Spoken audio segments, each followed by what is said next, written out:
خبر ہے میں خوش آمدید، میں ہوں آپ کا ہوسٹ سعید قاضی اور میرے ساتھ ہیں میرے کو ہوسٹ میاں شاہد صاحب، اور ہمیں جوائن کیا ہے جناب منیب فاروق، کسی تعارف کے محتاج نہیں ہے۔ میں رن ڈاؤن آپ کی خدمت میں پیش کرتا ہوں، پھر براہ راست جاتے ہیں ان کی طرف۔ 10 محرم کے بعد تحریک چلائی جائے گی یا کیا معاملہ ہوگا؟ ابھی آپ نے علی امین گنڈا پور صاحب کی پریس کانفرنس بھی سنی، ادھر چودھری نثار علی بانی پی ٹی آئی سے ملے ہیں، اس کی کیا سگنیفیکنس ہے؟ اور اس کے ساتھ خبر آئی ہے کہ این ایل جی کے جو معاہدے ہیں اس میں پاکستان کو سالانہ 100 ارب روپے کا نقصان ہو رہا ہے۔ اس بارے میں خاقان عباسی صاحب کہا کرتے تھے کہ بھائی اس کی تحقیق کروا لیں، یہ بھی بات کریں گے، اور آخر میں غزہ میں کیا سیز فائر ممکن ہو پائے گی۔ تھینک یو ویری مچ منیب فاروق صاحب۔ میں ایک براہ راست سوال کرتا ہوں، ایک تو ریومر مل بہت ہے، سوشل میڈیا چیز بھی اچھی ہے مگر اس نے ناک میں دم کیا ہوا ہے، یہ 27ویں ترمیم کیا ہے اور اس کے بارے میں جو ریومرز چل رہی ہیں وہ کہاں تک درست ہیں؟ جناب منیب فاروق صاحب۔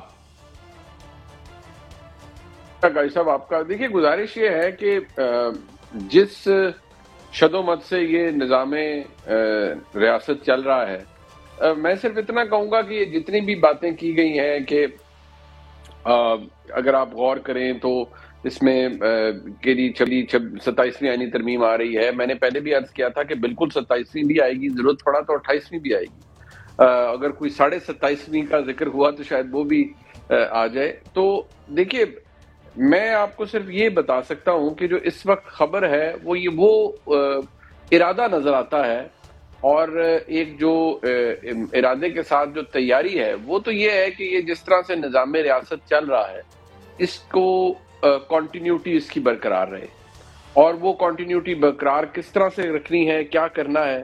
اب ظاہری بات ہے اس کا کوئی نہ کوئی آئینی قانونی ڈھانچہ تو ہوگا، چاہے وہ 27ویں آئینی ترمیم کی صورت میں ہو یا کسی اور صورت میں ہو، لیکن بہرحال جو صورتحال اس وقت ہمارے سامنے موجود ہے اس میں تو یہ بات بالکل واضح ہو چکی ہے کہ یہ سلسلہ جس طرح سے چل رہا ہے اس میں واضح طور پر بالکل بغیر کسی لگی لپٹی کے میں عرض کر رہا ہوں کہ یہ انڈیکیشن ضرور موجود ہے کہ یہ نظام کنٹینیوٹی چاہتا ہے، اور اس کنٹینیوٹی کو حاصل کرنے کے لیے بہت سے کام کیے جا سکتے ہیں۔ اب اس کی اصل شکل، ایکچول شکل کیا ہوگی، چاہے وہ 27ویں ترمیم کے اندر ایگزیبٹ کرے یا وہ کسی اور جگہ پر ریفلیکٹ کرے، اس کے بارے میں فی الحال تو کچھ نہیں کہا جا سکتا، لیکن ایک ضمنی سوال بات جاری رکھیے گا۔ ہمارے یہاں پہلے بھی بات ہوتی رہی، عمران خان صاحب کے دور میں بات ہوتی رہی، پارلیمانی نظام ہو، پریزیڈنشل سسٹم، کیا یہ بھی زیر غور آئے گا یا ایسی کوئی بات ہے؟ دیکھیے جب میں نے آپ کو یہ خبر دی قاضی صاحب، تو میں آپ کو یہ بھی عرض کر دوں کہ ہمیں بہت سی چیزوں کے ساتھ میں تو اس بات کا قائل ہوں کہ ہمیں تاریخ کو ذہن میں رکھنا چاہیے۔ یعنی آج اگر عمران خان صاحب کے حوالے سے یہ ہے کہ وہ بالکل ان کو سیاسی طور پر دھکیل دیا گیا پیچھے اور وہ انریلیونٹ ہو گئے، یا چند لوگ یہ کہتے ہیں کہ وہ انریلیونٹ کر دیے گئے ہیں اور ختم ہو گیا سیاسی ان کا معاملہ، تو ہمیں تاریخ کو ذہن میں رکھنا چاہیے۔ اسی طرح یہ جو کنٹینیوٹی والے معاملات ہیں اس کے حوالے سے ہماری ایک تاریخ ہے، ارادے تو پہلے بھی بہت سے کیے گئے ہیں لیکن وہ ارادے پھر کامیاب نہیں ہو پائے۔ پچھلے دور میں بھی ایسا ہی کچھ تھا کہ باجوہ صاحب جائیں گے تو فیض حمید صاحب آ جائیں گا، یہ ہو جائے گا، وہ ہو جائے گا، یہ نظام ایسے ہی چلے گا اور 10 سال چلے گا۔ ماضی بھی ہمیں کچھ بتاتا ہے، لیکن جو آج کے ارادے ہیں وہ میں آپ کو ضرور بتا رہا ہوں۔ ہاں اس وقت اور اس وقت میں فرق صرف یہ ہے کہ اس وقت 6 مہینے گزرنے کے بعد جب حکومت آئی تھی عمران خان صاحب کی، تو اسٹیبلشمنٹ عمران خان صاحب کی کارکردگی سے خوش نہیں تھی، اور وہ یہ ان کا خیال تھا کہ یہ لوگ بڑے نالائق ہیں، بہت لاپرواہ ہیں، انہوں نے کچھ نہیں حاصل کیا، اور وہ ایک عجیب سی کیفیت ضرور بن گئی تھی۔ یہاں تقریباً دیکھیے پی ڈی ایم کا پہلا 1.25 سال اور پھر اب تقریباً 1.25 سال ہو گیا۔ سر آپ سے گائیڈنس چاہوں گا کہ عمران خان صاحب یہ کہتے ہیں کہ تحریک عاشورہ کے بعد شروع ہوگی، اور پنجاب کے جو اسیران ہیں وہ یہ کہتے ہیں کہ مذاکرات کریں۔ عمران خان صاحب کہتے ہیں کہ مذاکرات نہیں کرنے سیاسی قیادت سے، لیکن وہاں سے کہا جا رہا ہے کہ سیاسی قیادت سے مذاکرات کرنے ہیں۔ آپ کیا سمجھتے ہیں کہ تحریک چلتی ہوئی نظر آ رہی ہے، یا عمران خان کی جو باتیں وہ کرتے ہیں ان کو عملی طور پر اس پر عمل نہیں ہوتا، تو کیا عمران خان واقعی مائنس ہو گئے؟ دیکھیے یہ دو باتیں ہیں۔ جو عمران خان صاحب کہہ رہے ہیں کہ پہلے تھا کہ جی عید کے بعد، پھر بیچ میں انڈیا پاکستان کا آ گیا، پھر 2 ہفتے مؤخر کریں، اب 10 محرم کے بعد، تحریکیں اس طرح ٹائم بتا کر یا ٹائم سپین بتا کر نہیں شروع ہوتی، اور نہ ہی ہمارے ملک میں تحریک کی یہ کوئی مثال ہے کہ وہ بہت کامیاب ہوئی ہیں۔ اگر ان کو وہ اپنے اون پر چلی ہوں. جب تک اسٹیبلشمنٹ کی سرپرستی حاصل نہ ہو کون سی تحریک اس طرح سے کامیاب ہو پاتی ہے, سوائے یہ کہ چلیں آپ اگر واقعی کوئی ایسا مدعا مل جائے جو کہ ہمارے ملک میں مل جاتے ہیں, اگر کوئی ایسی چیز بن جائے جو اس حکومت کے لیے بہت ڈیٹریمنٹل ہو, نظام کے لیے بہت ڈیٹریمنٹل ہو, اور اسی کو مدعا بنا کر ایک تحریک انصاف چلائے اور اس سے اپنے سیاسی مقاصد بھی حاصل کرے, وہ علیحدہ بات ہے. لیکن فی الحال تو ایسا کچھ نہیں ہے. جہاں تک ان اسیران کی بات ہے کہ گفتگو کریں, دیکھیے اگر ہم اس تمام معاملے کو ایک جگہ اکٹھا کر کے دیکھیں تو اسٹیبلشمنٹ خان صاحب سے بات نہیں کرنا چاہتی. اسٹیبلشمنٹ خان صاحب کو کوئی یہ تمام غلط الہام پھیلایا جاتا ہے کہ جی کوئی آفر ہے, کوئی چپ رہے فلان کریں, یہ سب ان میں کوئی حقیقت نہیں ہے. فرینکلی بات یہ ہے عمران خان صاحب کو پچھلے 2-2.5 سال کے اندر بہت دھوکے دیے گئے ہیں, اور وہ دھوکے ایسے ہی ملے ہیں کہ جی مختلف لوگوں کی ملاقاتیں ان سے ہوتی رہی ہیں, لیکن کوئی سبسٹینشل کام تو ہوا ہی نہیں. کچھ ایسا تو ہوا نہیں کہ خان صاحب کی رہائی ممکن ہو سکے یا خان صاحب کے لیے کوئی نرم گوشہ کسی جگہ ڈیولپ ہوا. منیب بھائی ایک بات اور میں چاہتا ہوں زیادہ سے زیادہ آپ سے متمتع ہو سکیں. فیلڈ مارشل صاحب کی ملاقات بڑی اہم تھی جناب ٹرمپ صاحب سے, اور کیا اس ملاقات اور چودھری نثار علی خان صاحب کی عمران خان سے ملاقات کے ڈانڈے ملانے کی جو کوشش ہیں یہ ریومر اور فضول بات ہے, یا do you see any meat in it? دیکھیے جو اگر چودھری نثار علی خان صاحب کی ملاقات ہوئی ہے عمران خان صاحب سے, تو ظاہری بات ہے وہ ملاقات عام حالات میں تو نہیں, وہ بھی جیسے میں نے پہلے کہا کہ ملاقاتیں ہو جاتی ہیں, لیکن کیا اس کا کوئی ڈیویڈنڈ آتا ہے سامنے؟ اب بھی جیسے چودھری صاحب کی ملاقات کا آپ ذکر کر رہے ہیں, ایسے شاید اور لوگوں کی بھی ملاقات ہو, لیکن مسئلہ یہ ہوتا ہے کہ اس کا کوئی نتیجہ نہیں نکلتا. جو میں اگر آپ کو محتاط طریقے سے یہ بتاؤں کہ جو ملاقات ہوئی فیلڈ مارشل صاحب کی امریکن پریزیڈنٹ سے, امریکنز کو اس سے بہت پہلے بھی بتایا جا چکا ہے عمران خان صاحب کے حوالے سے, لیکن کوئی کین انٹرسٹ امریکنز نے شو نہیں کیا عمران خان صاحب کی رہائی یا معاملات کے حوالے سے. دیکھیے ڈونلڈ ٹرمپ ایک نہایت انکنونشنل سیاستدان ہے. وہ عین ممکن تھا کہ وہ آرمی چیف سے ملنے کے بعد ذکر کرتے کہ ہیومن رائٹ وائلیشن کے مسائل شکایتیں ہیں پاکستان میں, عمران خان کا یہ ایشو ہے, فلان ہے, یہ کچھ کر سکتے تھے, because nobody can predict کہ ڈونلڈ ٹرمپ کیا کہیں گے, اور اب بھی کوئی پریڈکٹ نہیں کر سکتا. لیکن وہ تو ملاقات کے بعد بالکل ہی معاملات سر دو سوال ہیں میرے ابھی.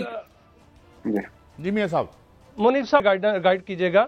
ایک تو علی امین گنڈا پور صاحب نے ابھی کہا ہے کہ مجھے میری حکومت گرا کر دکھاؤ, اگر کوئی گرا سکتا ہے, اگر حکومت گرا دی گئی تو میں سیاست چھوڑ دوں گا. ایک فرمائیے گا کہ کیا علی امین گنڈا پور خود جانا چاہ رہے ہیں یا پر اعتماد ہیں, یا کوئی ایسی موو چل رہی ہے کہ ان کی حکومت جو ہے وہ گرانے کے درپے ہے, حکومت وفاقی حکومت؟ دوسرا یہ سوال ہے کہ ابھی انہوں نے کہا ہے کہ آرمی کا سروے ہے کہ عمران خان کی جو مقبولیت ہے وہ 88% ہے. کیا ایسی کوئی بات ہے کہ ان کی مقبولیت واقعتاً اتنی ہے؟ دیکھیے مجھے تو نہیں پتا کہ گنڈا پور صاحب کس سروے کی بات کر رہے ہیں, کہ فوج نے کوئی ایسا سروے کروایا ہے, مجھے نہیں پتا. گنڈا پور صاحب کو پھر بتانا چاہیے کہ وہ کس سروے کی بات کر رہے ہیں.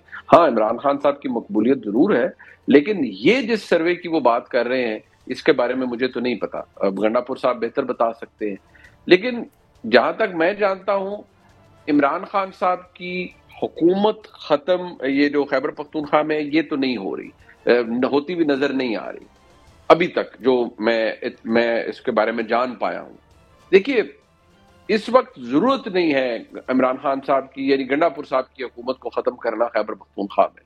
اسے کمزور کرنا مقصود ہو سکتا ہے, ایک لومنگ تھریٹ ان کے خلاف ہو سکتا ہے, لیکن وہ کون سے مقاصد ہیں جو حاصل کر لیے جائیں گے خیبر پختونخوا سے جو اس وقت حاصل نہیں ہو رہے؟ گنڈا پور صاحب نے کوئی ایمرجنسی وہاں کریٹ نہیں کی, بجٹ پاس ہو گیا ہے, صوبہ چل رہا ہے, وہاں پر ایک اتنا ٹربولنٹ صوبہ ہے, تو کیا ضرورت ہے فی الحال ان کو اسی صورت میں ایک اپنے لیے ایک نیا حکومت کو, وفاقی حکومت یا اسٹیبلشمنٹ کو ایک نیا چیپٹر کھولنے کی؟ گنڈا پور صاحب کی حکومت کو کمزور ضرور وہ وقت کے ساتھ کر سکتے ہیں, ان کو مزید دباؤ کا شکار ضرور کر سکتے ہیں, لیکن مجھے تک سمجھ نہیں آتا کہ گنڈا پور صاحب کی حکومت گرائی جائے. مجھے اس میں کوئی تک سمجھ نہیں آتا. منیب صاحب ایک اور وفاقی اسلام آباد کے اندر, سوری قائد صاحب ایک چھوٹا سا سوال رہ گیا. اسلام آباد کے اندر ایک اور کہانی چل رہی ہے کہ 22 MNAs جو ہیں جو تحریک انصاف سے یا سنی اتحاد کونسل سے تعلق رکھتے ہیں وہ کوئی فارورڈ بلاک بنانے جا رہے ہیں. کوئی ایسی کوئی ہے آپ کے پاس خبر کوئی یا کوئی ایسی اطلاع سر؟ دیکھیے جو اس وقت جو صورتحال ہے وہ بڑا کلیئر ہے کہ یہاں جو چیزیں ہمارے سامنے نظر آ رہی ہیں، مجھے تو اس میں کوئی ایسی چیز نظر نہیں آ رہی کہ حالات اس طرف جائیں یا معاملات اس طرف جائیں جن کی طرف آپ اشارہ کر رہے ہیں۔ اب ایک چیز ذہن میں رکھیے گا کہ یہ جو 22 ممبران کی بات کی جاتی ہے، بالکل ذکر ہو رہا ہے، خبر بھی ہے، لیکن ابھی جو نیشنل اسمبلی کے اندر جو پارٹی کی پوزیشن آئی ہے اس میں تو سنی اتحاد کونسل کے 80 ممبران ہیں، یعنی وہ 41 اور 39 ملا کر اب 80 ہو گئے اور سارے سنی اتحاد کونسل کے ہیں۔ تو اگر وہ سنی اتحاد کونسل کو جوائن کر چکے ہیں تمام لوگ، تو پھر ان میں سے انڈیپینڈنٹ کون ہوں گے؟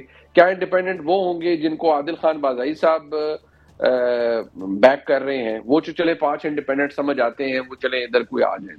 لیکن اگر 80 ممبران آلریڈی سنی اتحاد کونسل کے ساتھ موجود ہیں اور ان کی لائلٹی وہاں چلی گئی ہے، تو وہ وہاں سے اگر نکلیں گے اس سفیر سے، تو پھر ان کے لیے مسائل ہو سکتے ہیں، وہ پھر ان کے لیے اچھا منیب بھائی، میں ایک ہیں۔ چیز ری ایمفیسائز کرنا چاہتا ہوں، اور بڑی محتاط، جس طرح آپ بڑی محتاط اور بڑی کھری بات کرتے ہیں، گویا میں یہ سمجھا ہوں کہ یہ سسٹم کنٹینیو کرے گا، and whatever is required for its continuation could be had one way or the other, یعنی اس کو جاری رکھنے کے لیے جو کچھ درکار ہوگا وہ حاصل کر لیا جائے گا۔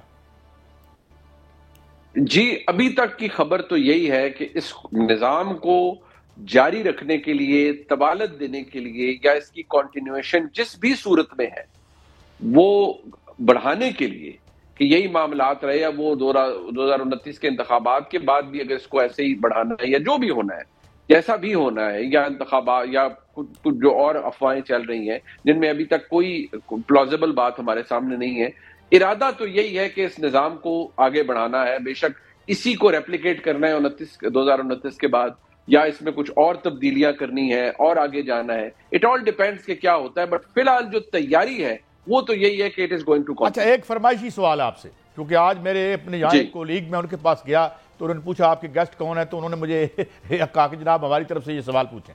وہ یہ تھا کہ آپ کی ایک میڈیا پہ چل رہا ہے کہ جی آپ نے کہا ہے کہ 95% خطرہ ہے پاکستان اور انڈیا کی جنگ کا، یہ آپ ہی کا وہ تھا جو بھی یعنی سوشل میڈیا پہ، and how come you are so certain that this is going to happen?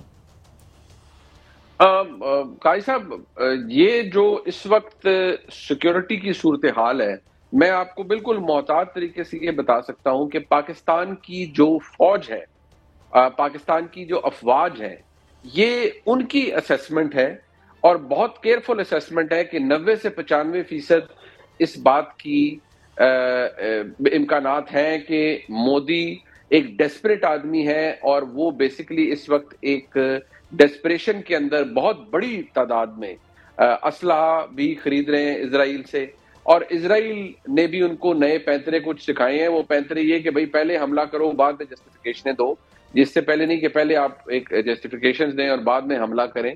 تو یہ بھی ہو سکتا ہے کہ یہ اگلے 2-3 مہینوں کے اندر یہ ایک بھارت کی طرف سے پھر جارحیت ہو، اگر بھارت کو کوئی عقل کے ناخن نہ دیے گئے، کیونکہ نریندر مودی اس وقت ایک ہارا ہوا وزیر اعظم ہے۔ آپ کو پتہ ہی ہے کہ یہ ان کی لاسٹ سٹنٹ ہے۔ وہ لیگیسی جو ان کے گلے میں پڑی ہوئی ہے، بیکاز وہ خود کو تو کوئی اوتار سمجھتے ہیں، وہ امت شاہ، اجیت ڈوبل، راجناتھ سنگھ، یہ تو کہیں ہندوتوا کے فٹ نوٹس میں خود کو ڈھونڈتے رہتے ہیں نا کہ جی ہم تو بہت ہی پہنچی ہوئی شخصیات ہے۔ پھر یہ تو بڑی سنجیدہ بات کر رہے ہیں آپ۔ اگر پاک فوج کی یہ اسیسمنٹ ہے تو I mean we need to pay attention, we must take it seriously. Exactly, یہ میں قاضی صاحب، میری یہ عادت نہیں ہے کہ خواہ مخواہ ایسے وہ شرلیاں چھوڑ دی جائیں۔ میں آن دا بیسس آف انفارمیشن میں نے یہ بات کی کہ یہ ہمارے سیکیورٹی اداروں کی یہ کیئرفل اسیسمنٹ ہے کہ دیر از اے گریٹ لائکلیہڈ، میں دوبارہ کہوں گا گریٹ لائکلیہڈ، کہ بھارت کی طرف سے در اندازی ہو سکتی ہے۔ اگر نہ ہو تو وہ بہت اچھی بات ہے، لیکن ہمارا guard we should be prepared. Mian صاحب لاسٹ لمحے آپ کچھ سوال کرنا چاہ رہے ہیں میاں صاحب؟ میں منیف صاحب یہ پوچھنا چاہ رہا ہوں کہ جو اسیران ہیں انہوں نے تو کھلا خط لکھ دیا ہے، انہوں نے کہا ہے کہ مذاکرات جو ہیں سیاسی قیادت سے کیے جائیں. اگر یہ کیا مذاکرات شروع ہوتے ہیں، کیا آپ کو پہلے تو یہ بتائیے گا کہ کیا آپ کو مذاکرات شروع ہوتے ہوئے نظر آ رہے ہیں اس میں؟ کیونکہ پی ٹی آئی کے اندر بھی یہ جو ہے یہ تاثر پایا جاتا ہے کہ مذاکرات کرنے چاہیے، لیکن اگر بانی پی ٹی آئی اڑ جاتے ہیں اور مذاکرات پہ نہیں آتے تو پھر آگے کیا آپ کو نظر آ رہا ہے پی ٹی آئی کا مستقبل؟ میں یہی کہوں گا میاں صاحب کہ اچھی بات ہے اگر مذاکرات ہوں، لیکن اگر مذاکراتی عمل نہیں آگے بڑھتا اور اسٹیبلشمنٹ کی پالیسی بھی تبدیل نہیں ہوتی تو پھر تو آپ یہی سمجھیں کہ آپ کے پاس اگر کوئی مدعا بھی نہیں ہے، آپ حکومت کو بھی نہیں جوڑ سکتے، آپ اسٹیبلشمنٹ کو بھی بیک فٹ پہ نہیں ڈال سکتے، تو پھر کیا ہے سوائے یہ کہ پاکستان تحریک انصاف اسی طرح ٹکرے مارے دیواروں سے، جو کہ اس وقت بدقسمتی سے منیب فاروق صاحب، احترام مار رہے ہیں اور کچھ گریٹ حاصل نہیں پلیجر کر پا ٹو رہے. ہیو یو آن دی شو، اور بڑی اہم آپ خبر دے ہیں بین السطور ہی وہ کیوں نہ ہو، مگر اب بریک کے بعد واپس آئیں گے. پاکستان کی معیشت واقعی ترقی کر رہی ہے؟ ہمارے ساتھ ہوں گے جناب ڈاکٹر حفیظ پاشا صاحب اور ان سے ہم رہنمائی لیں گے. یہ ترقی اگر ہو رہی ہے تو کہاں ہو رہی ہے؟ یہ زمین پر کیوں نہیں آتی؟ بریک کے بعد حاضر ہوتے ہیں.